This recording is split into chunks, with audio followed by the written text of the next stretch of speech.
Aloha kakou. My name is Leokāne, Pryor, and I wanted to share my story with all of you about being a survivor of an illness called rat lungworm disease. There's a film that has been made, a documentary about the illness that I appear in.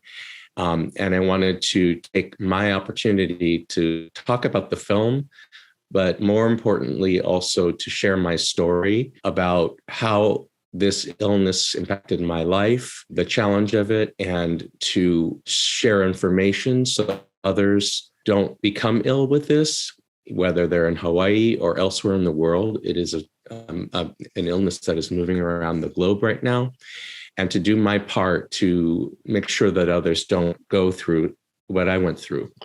Also, I wanted to talk about the music that I found my way back to as part of my healing process through this, and how special that is for me and why it's now part of my life moving forward past this illness.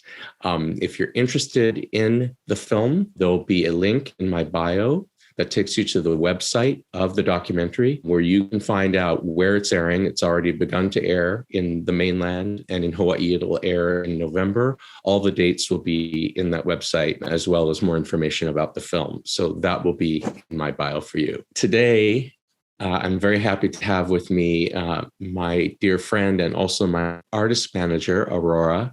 Hi. She's been a part of the relaunch of my music this past year, and I wanted to set this up in a way that she'd be a part of guiding me through sharing this story with you and making sure that I remember everything I wanted to say. So she's going to be with us, and she's really, really the wind beneath my wings anyway, so she should be. So happy to be here and help you share your story, because it's very important, I believe, for the world and for you. Thank you. So, shall we begin the interview? Sure. Let's start. What exactly is the rat lungworm? Rat lungworm is a parasite that has a life cycle of being consumed by a rat and maturing in the rat, and then the rat will excrete its waste, and a slug and or snail will crawl over that. They get in turn infected by the parasite, and the rat then consumes that, and the cycle repeats. So the natural host of this particular parasite, Angiostron salawat, we'll put in the real name. It's a long name, is also called, of course, rat lungworm, is within the rat. So for us as humans, how we've become now are becoming infected by the parasite, we are not a natural host to the parasite. And that's why the film is called Accidental Host, because we really aren't a part of the normal cycle of how that works with this parasite's life, sort of symbiotically with the rat and the slugs and snails. That's a bit about that life cycle. With humans, we consume the parasite. So it is it's caused by an edible process where in most cases, we eat a salad, a piece of fruit, and the slug or snail that has the parasite is often very minute, sometimes the size of a grain of rice. You don't even see it. It may be hiding within a piece of raw kale. It may be in a salad. It could be in a papaya if there's a hole.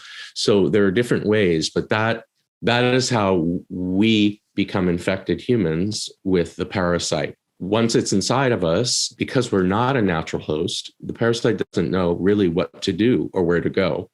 So it travels all around our body, through our organs, heart, liver, everywhere, our skin, eventually finding its way into our spine, and then travels through the spinal fluid to the brain, where it matures there. And that is when the real illness begins, when it is in our brains and maturing. With how that presents as an illness in people, there are degrees of illness. In my case, considered me a moderate case. There are mild cases, there are severe cases.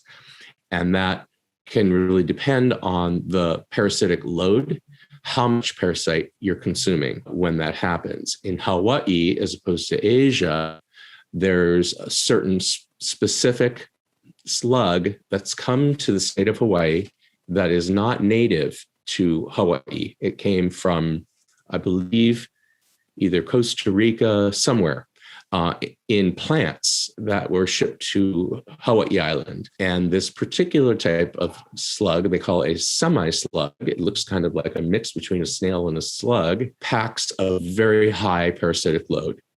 And the keiki, the babies, are very small, but also full of parasite. And that's how many of us in Hawaii are getting sick. And because the parasitic load is so high, we're getting much more ill than those who've become ill in the past, historically in Asia, Southeast Asia especially. So it's a new emerging illness, if you will, in terms of how people are getting ill in Hawaii and the severity of the illness in Hawaii.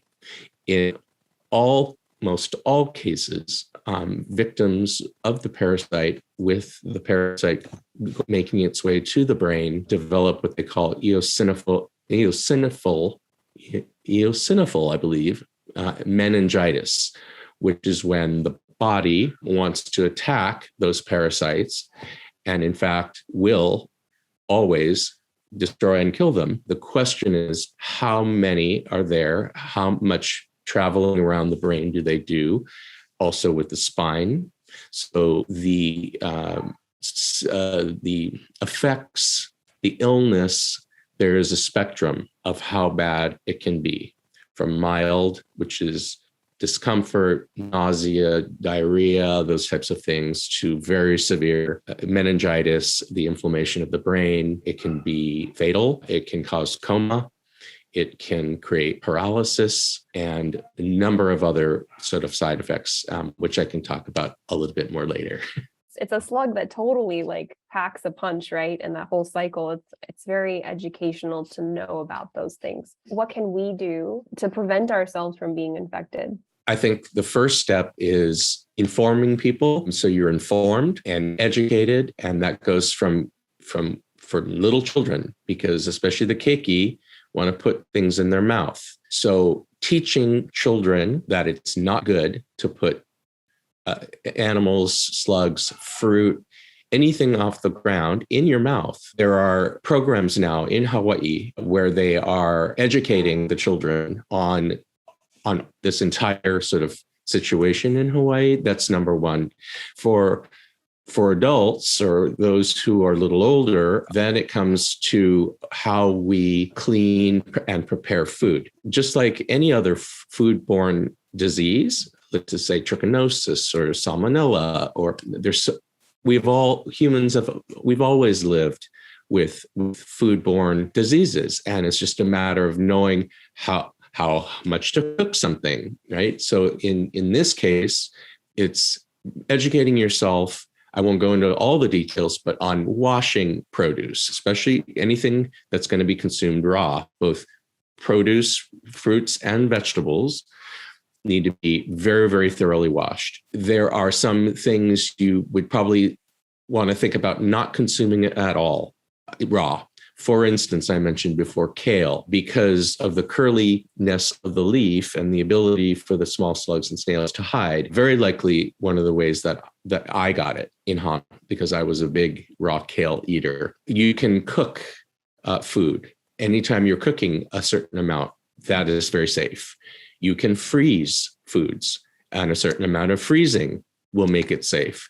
So there's a lot of information on that, and you can and should educate yourself. The state of Hawaii, I know, has information on the web on rat lungworm disease, and you can and should, wherever you live in the world. This is important to do because the parasite is moving around. Now it's in the southern United States, it's in Australia, it's in South America and Mexico. It is moving around wherever the temperature and the climate is conducive to the parasite surviving in rats and slugs and snails. Wow. It's good to know all of that. I guess we should get into what your symptoms were and how you discovered that you had it so that people can know what to look for and when to go to the doctor. Yes. So very, very good question. Of course, if you're ever in a situation where, and this has been happening, people are eating a salad and they discover in their salad a slug or a snail, whether they've bitten into it or not. And sometimes people do, or there's just the slime in there.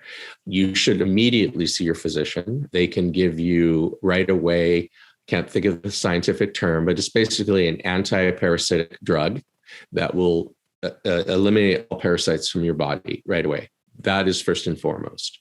So that's the sort of what you can do if you believe you've been infected within a short range of time. In my case, I was not aware of that. I didn't even know about the illness or the disease when I became ill. I became ill over a matter of time. I started to become ill in late February of 2017. And my first hospitalization was on March the 18th. So it was probably a month. That's sort of the gestation period for the parasite. Once you consume it, it's very minute. It takes a while to reproduce in the body and move around. And the symptoms can vary. A lot of this will be shown in the film if you're interested, with different patients that became ill. In my case, I started feeling fatigue. I had a slight fever every day, almost 100 degrees. I had some gastral discomfort. I began to have headaches. I started having itching on my body, and I kept going to the clinic over several weeks trying to figure out what's going on with me. Something was definitely off and strange, but I wasn't so sick that I couldn't keep, going to town, and I kept singing, but I was just slowly becoming more and more ill as the parasite was developing in my body. So that's how I and the physicians and folks at the Hana Health Center began to be concerned over time. It wasn't going away. It wasn't bacterial. It wasn't the flu. And when they started to actually do blood work and try to sort of look at what was going on and eliminate, it's not Lyme disease and it's, all those sorts of things. But that's when I started to know, and luckily I consider it luck that a good friend who lived in Hana was an infectious disease special doctor who had lived in Asia and India and Africa. And my partner at the time contacted our friend, Dr. Chad Meyer. He looked at my blood work and he saw right away the eosinophil count was too high, which shows sign of parasitic infection somewhere. And that's when he got involved, and we started to figure out what it was. Wow. That was like a poignant moment, that article that was found, that it had just been written and it was around the time that you had gotten sick.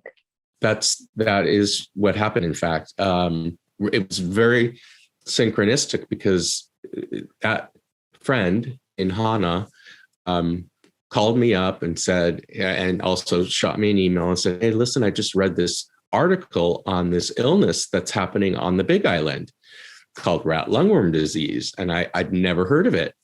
And so I read it and was alarmed because so much of what was going on with my body was reflected in what they were describing this illness to be on Hawaii Island. And so that prompted as well the call to Chad Meyer saying, "Hey, could be this." So again, I just feel like, someone was looking out for me and helping me along to not remain totally baffled and not getting the treatment and starting to work on that I needed. And sadly, for many people who contract this illness, who say visit Hawaii, um, get infected, go back to wherever they live, they don't have folks there that can identify what their symptoms are. And that is a message.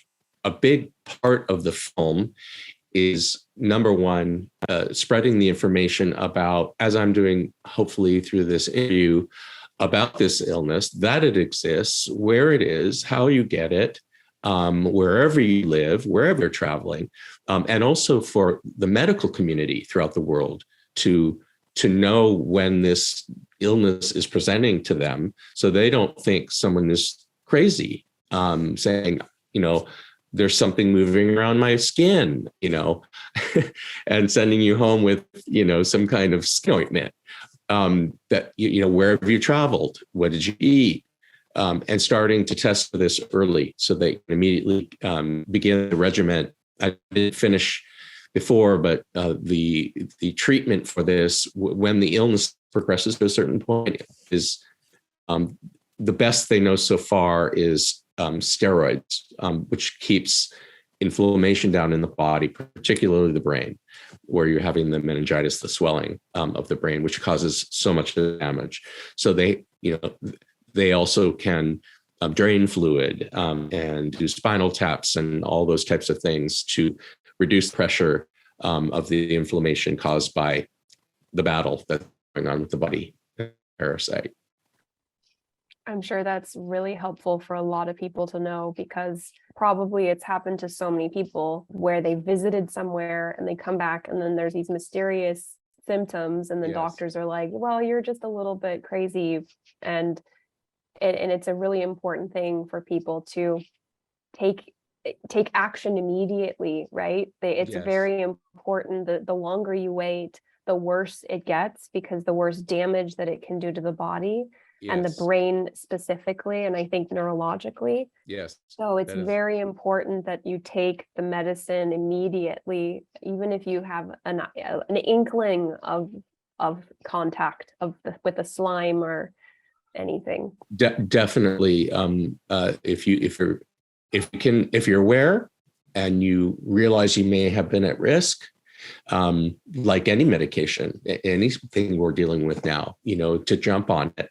And taking an antiparasitic with the advice of course, your medical doctor, is not going to more than likely harm you.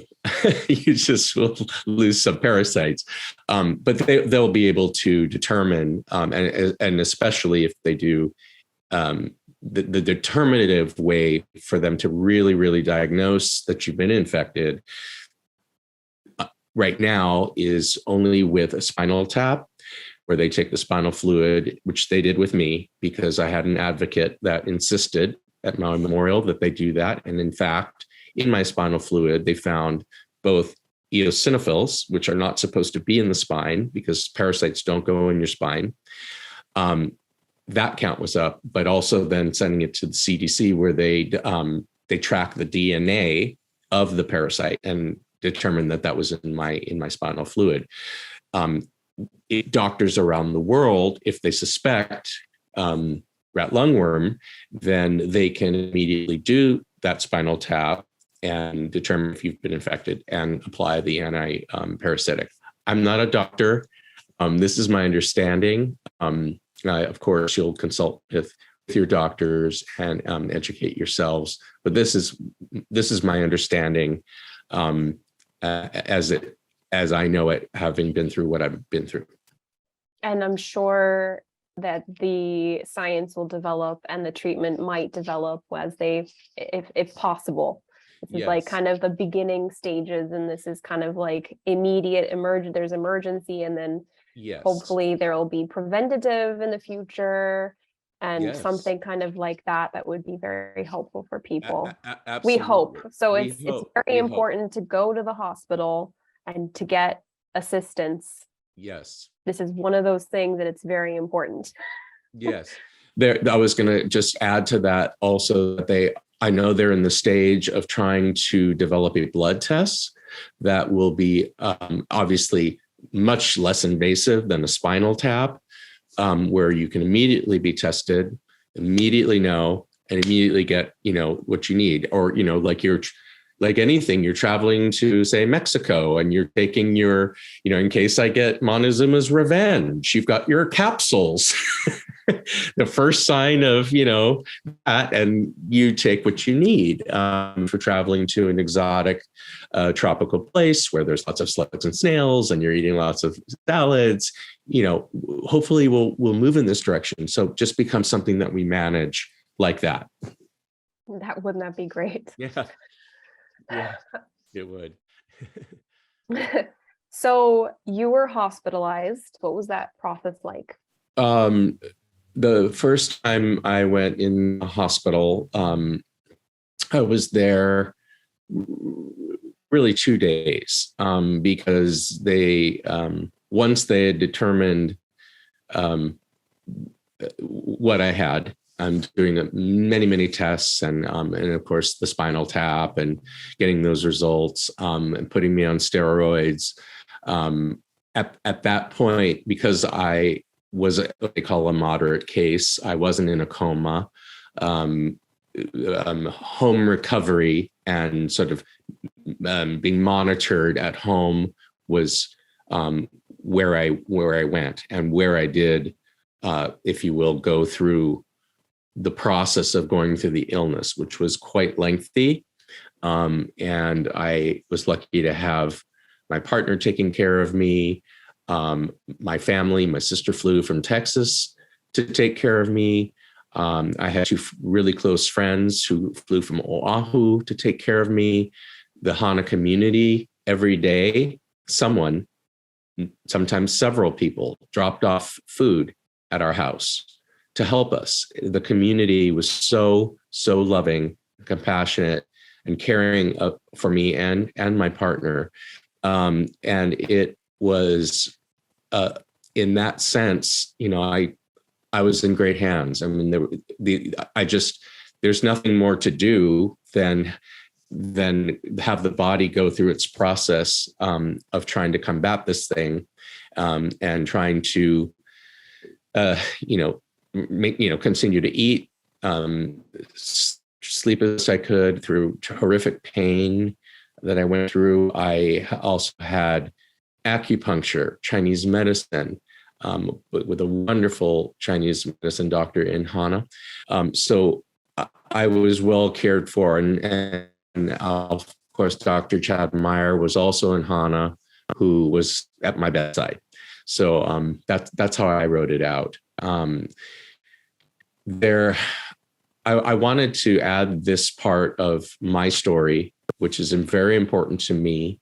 And I think oftentimes is a forgotten part of victims of any illnesses, part of their story. We focus on the medical side and the physical impact of what happens when you're ill, pain, symptoms, all of that part. But there's an emotional part of going through any kind of traumatic illness of any kind, and having parasites develop in a person's brain, and the incredible pain and issues and symptoms that I went through, losing my control of my muscles, losing control of my bowels, not being able to urinate,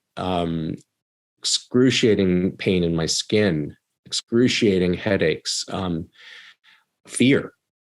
I didn't even know what this illness really was. I hadn't heard about it before. What's going to happen to me? Will I die?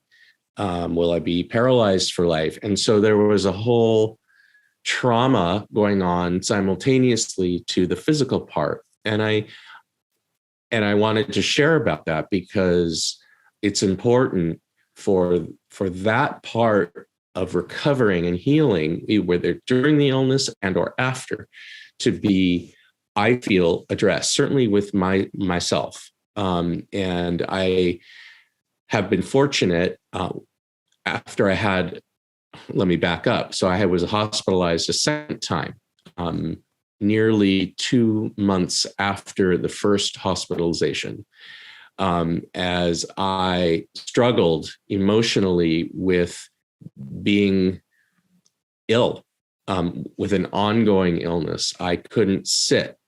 I had too much pain in my buttocks. I couldn't come up with words. I couldn't sing. I lost motor control of my voice. I had issues walking, and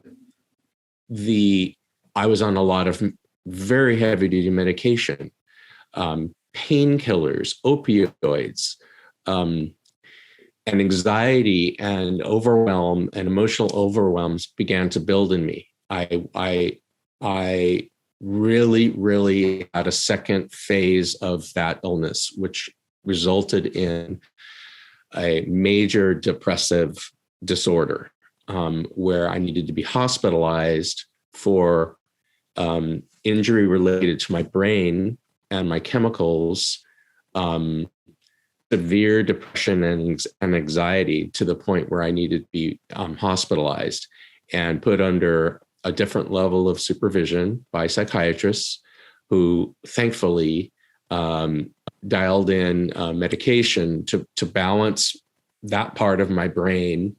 And I began to see a therapist to work out the emotional side of my illness. So it was both of those which were affecting me being present in my life, in my body, in my spirit and soul. And the moment when I felt like I was actually losing myself, I could handle the physical pain, but feeling like I was losing myself was the most frightening and difficult part of my illness for myself and my partner and those who loved me. That is the hard part to talk about, right? To the emotional and the mental feeling, that's the harder part of the illness, of what it brought, and the effect of this, and how intense it was. Yes. Regardless of how much support you got from others, it's still, the love was there, but it was very difficult. Yes, and that part I've had moving forward in my life, recovering and getting stronger and healthier in mind, body, spirit. There have been so many different elements involved, and it was just, I wanted to tell this part of my story this way because there's oftentimes embarrassment, shame, talking about depression or any kind of mental challenge. There's a stigma, and I didn't share that part of my life publicly, certainly ever until now. When I first got sick, I had a lot of the media wanting to interview me. I refused all of it. I was very private, and I obviously, being a part of this film, I made a decision along the way that I was willing and able and going to tell my story and support getting the information out about this illness, for sure, but also what it's like to go through an illness, period, and hopefully showing others that struggle that it's okay. It's a part of it, and to take care, make sure to take care of that part of your life, finding happiness, joy, releasing it, seeking help if you need chemical help, seeking a psychiatrist, whatever level it is, exercise, art, poetry, finding joy and spiritual peace, and wellness, and medical care. The emotional and mental aspect was a big part of it. So how long was this process of your healing? Because right now you're feeling really great. It's been a few years. I don't know how, it was 2017. It's been maybe 5. It was 5 years ago. 5 years ago. Yeah. Yep. So And a lot of, you know, a healing process the entire time, for yeah. sure. For sure. And you, though you weren't at the beginning of it with me, through that particular period, you have been with me the past couple of years, and been such a part of my emotional healing part, particularly through my music and my overall wellness and swimming 6 days a week and all the things that you've seen, I know, in me, and finding my way back to joy, and letting go of looking at myself as a chronically ill person, which I don't anymore, though I do have my aches and pains like all of us do. And I manage them, and I have, great doctors. And one of the reasons I ended up moving back to California was because I was being seen by the best doctors with this illness at UCLA, and setting up a great team here in California to support me.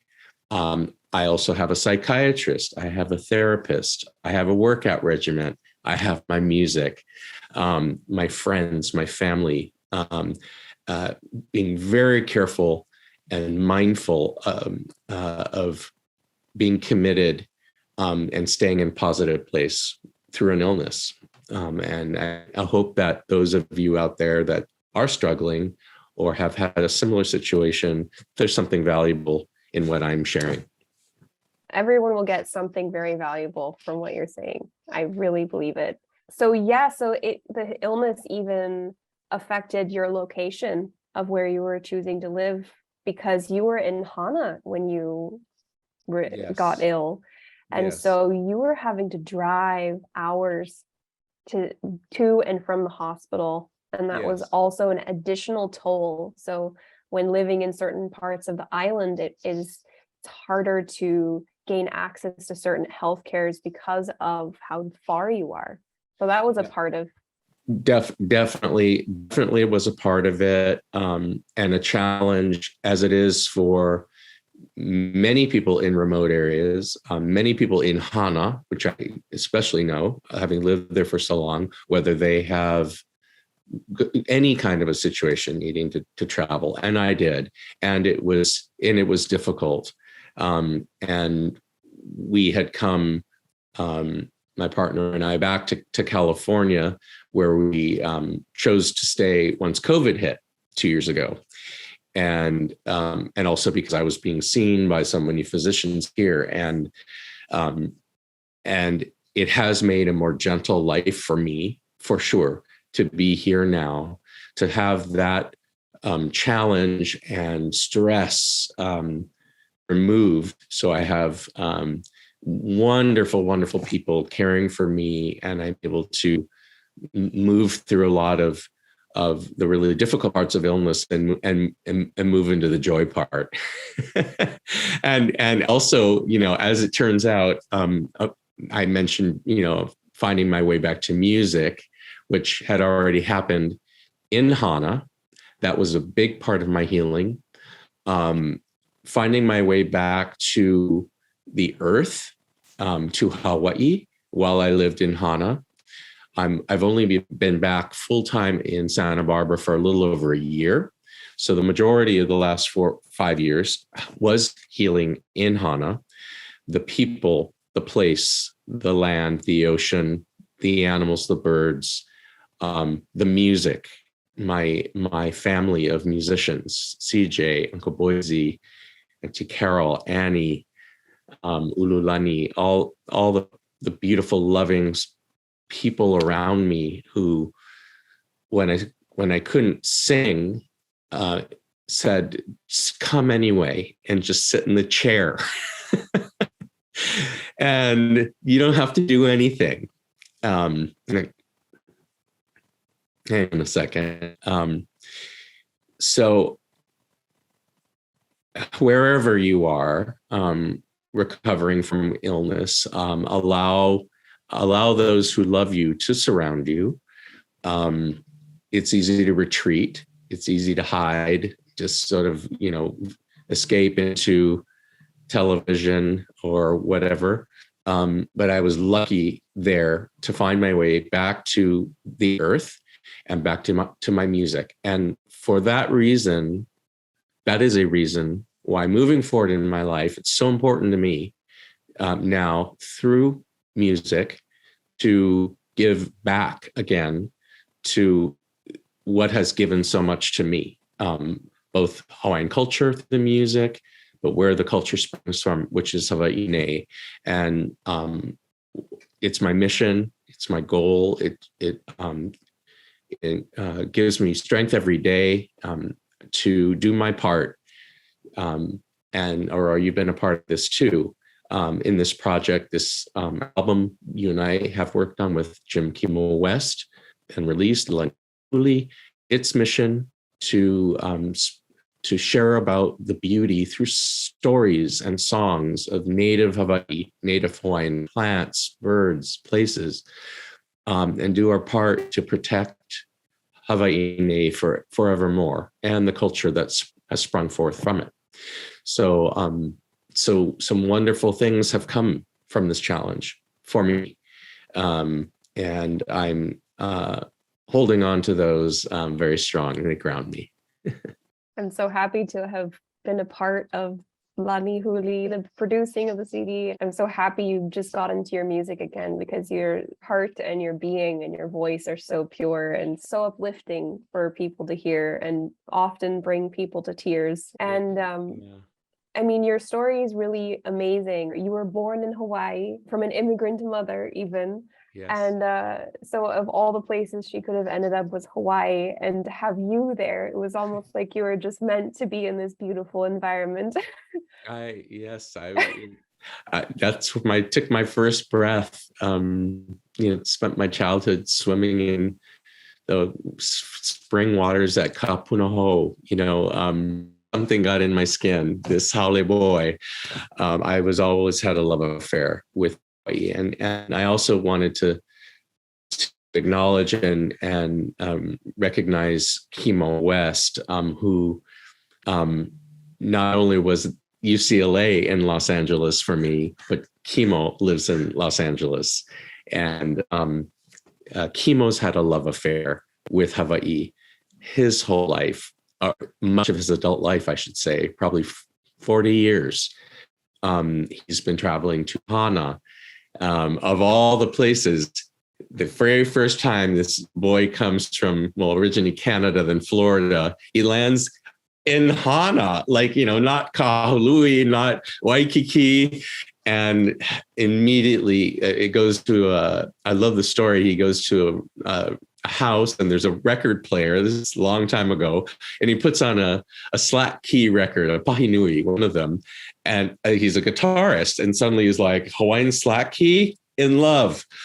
And so combining, obviously, my love of the mele, the singing part, with his artistry, with the guitar, has been very, very special for me, for us. And we're just really both happy to share our love of Hawaii through the album. And it's beautiful. There's a song at the end of the documentary, the Accidental Host documentary. You are singing, and you actually recorded that song with him. Not the one maybe that's in the documentary, but on your new CD, you have that. And so that was a part of the healing journey that you've been through creating this album. And some of the songs on it, you wrote yourself. Yes, that's spot on. The producers sent a crew. Actually, they contracted a local crew in Hana Productions, and they filmed me in Hana, and then they had a film crew come to Santa Barbara and film me here as well. And when they were here, they said, let's go to the ocean, bring your ukulele, you can just carry it, shots of me walking, connecting with nature. They knew that part of my story. And I talked about it in the film, actually, about my love of Hawaii and my my interest in conservation and understanding healing from what I'd been through in terms of a greater understanding of the planet, the earth, not demonizing any animal, parasites included. But then they said, hey, would you be willing to sing something? And I was like, eek, like, oh my gosh, because I really hadn't, my voice really, I still was sort of wobbly and self-conscious. I just couldn't really sing really well, but I said, okay, I'm going to go for it. What am I going to? So that song, Kabiti o Maka'alai, is what came out. And it's a little wobbly, but it's heartfelt. And that song tells of my love for Maka'alai in Hana, which is a beautiful, beautiful area of coastline, all the way from Hamoa to Waiuka. And I lived there. We lived there for nearly 20 years. I walked that coastline twice a day with my dogs for 20 years. I knew every rock, all the birds, the seasons, the light rain, the anunue, the rainbows, the stillness, the beauty of that place, and how healing it was for me in my soul.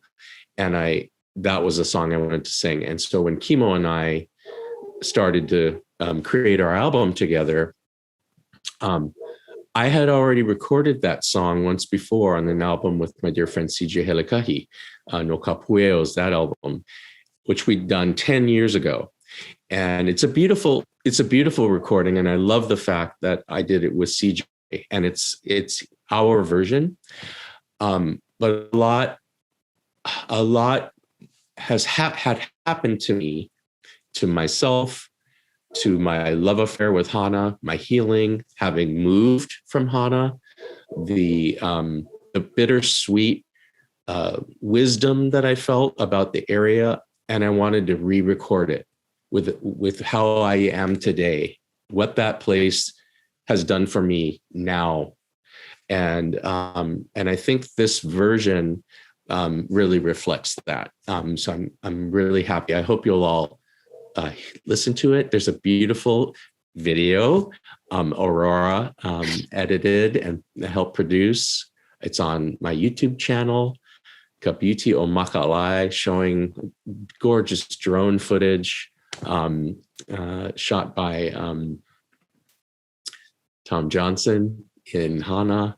And it's just the place is just magnificent. And I think you'll see why Kimo and I made that song and how we feel about that place too.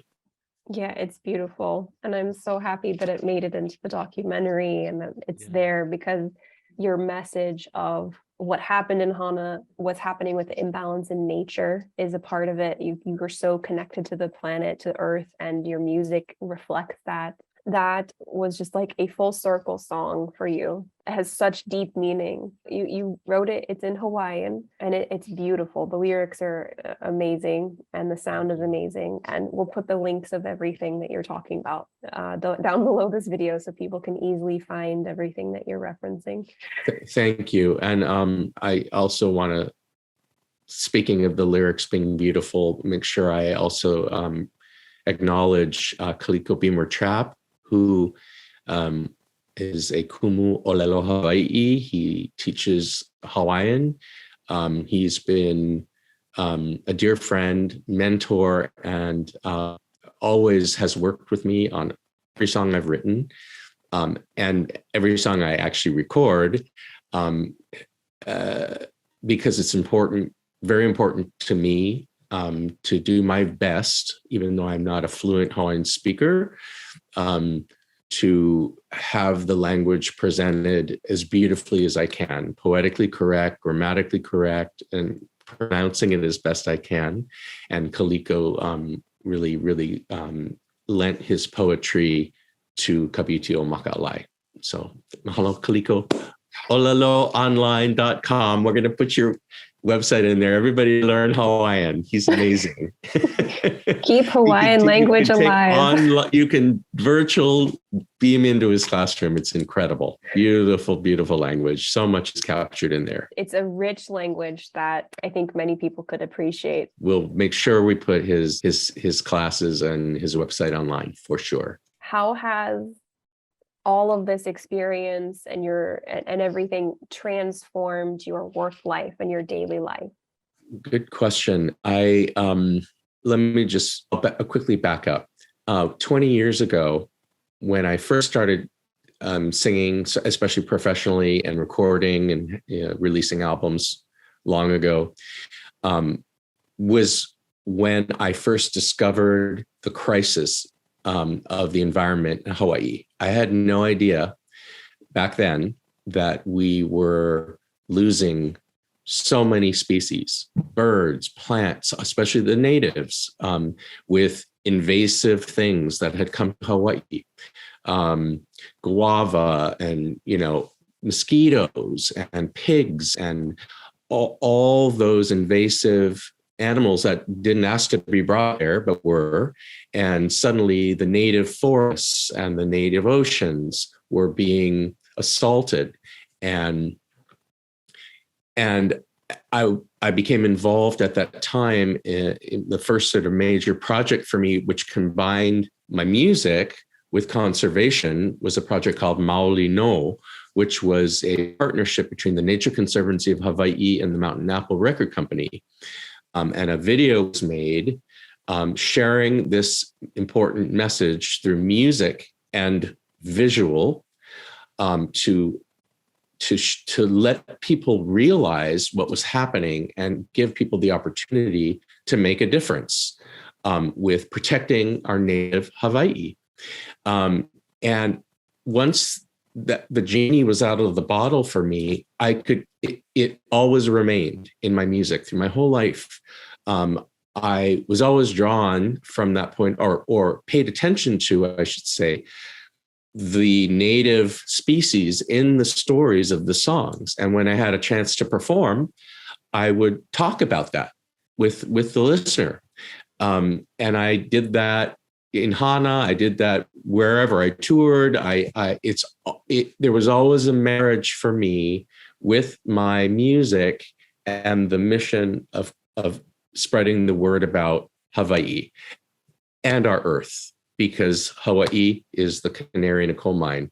What's happening there is happening everywhere. We just had such a unique environment there with such specific native plants and animals found only there, that anything that introduced would have such an impact.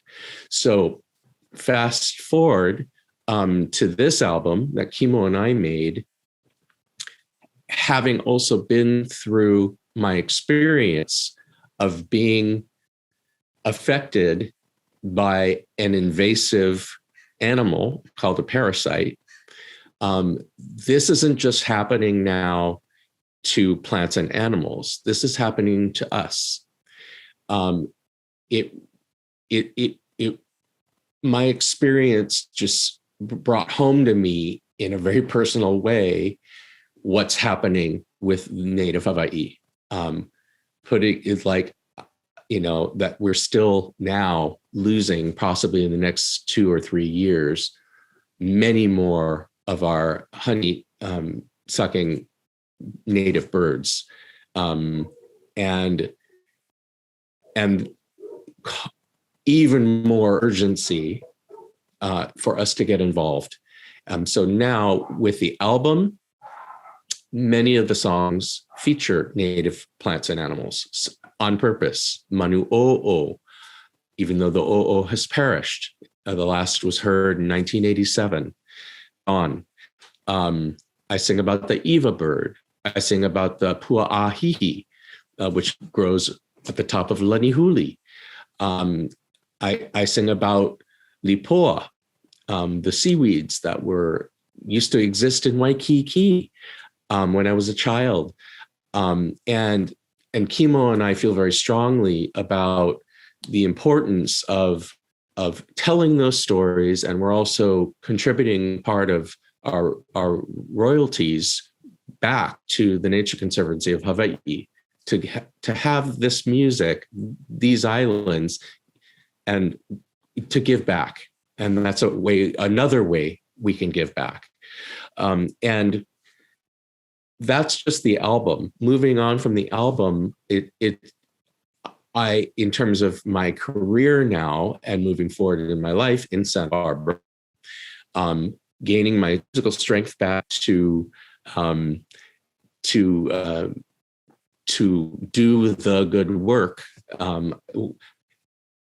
I'm committed to having that look like work in conservation, whether it's working for a land trust or a marine sanctuary or creating community of different groups. I share on my social media every week. I try to record another song about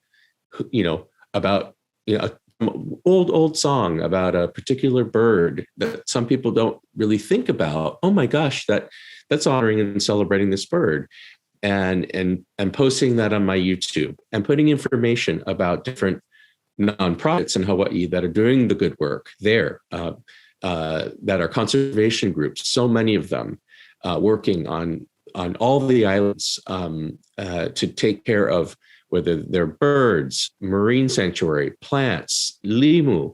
There's so much great work happening, and there's so many different ways for us to, even if you don't live in Hawaii, you can contribute. I do that way, and wherever you live, because it is one on earth.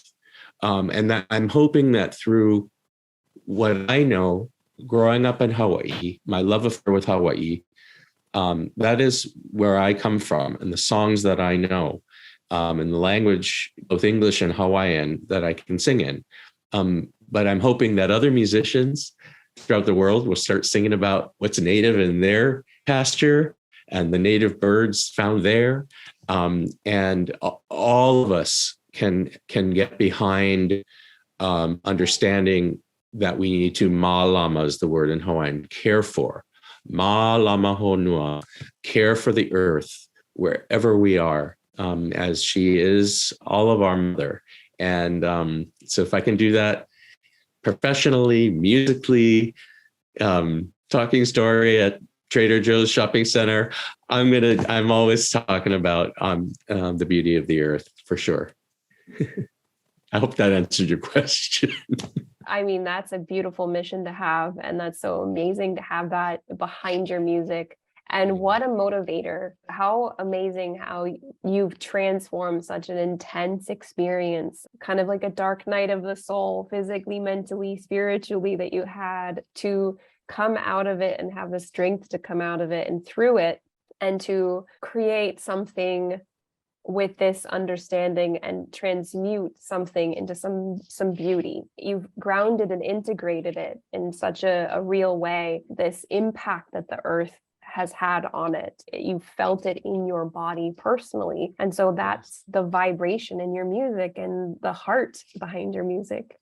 and I lived and I survived. I'm joyful about living and moving forward alive.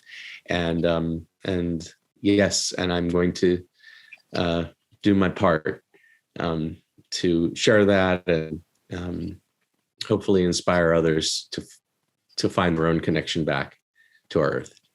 So I think we'll maybe end this talking story right there. Feels like a really good place to finish that piece of what I wanted to share today.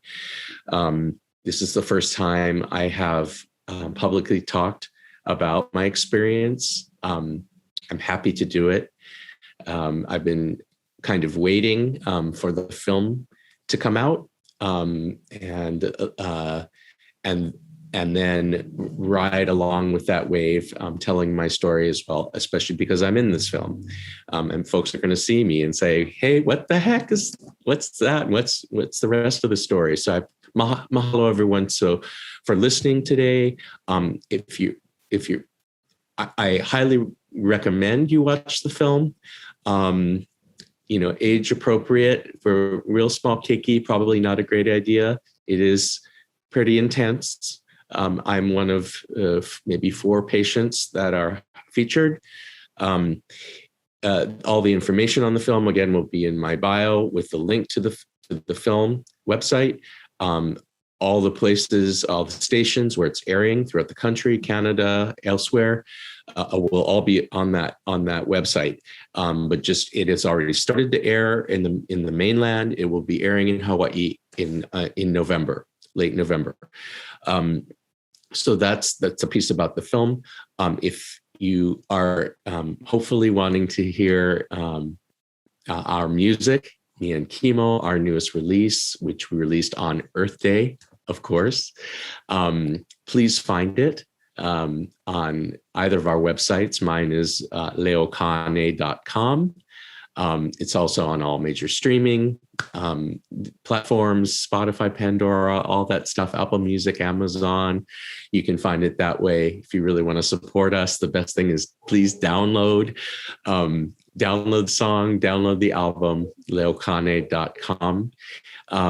Also check out my YouTube channel because, as I said, I'm uploading constantly beautiful Hawaiian songs, both in English and Hawaiian, and some out of the box songs too. But telling of what, for those who don't speak Hawaiian, what the songs are about, the stories, the birds, the backstory, and why it's so important, and the different organizations involved now. That's all on my YouTube channel. So I hope you'll check it out. No matter what, malama honua, care for our earth, pick up trash, whatever you can do. And mahalo for listening to me, to my music, and all the love and support that many of you often give me. Mahalo nui. And thank you, Aurora, for being a part of my journey and staying a part of it, even as far away as Austria. I wouldn't miss it. It's a beautiful story. Aloha.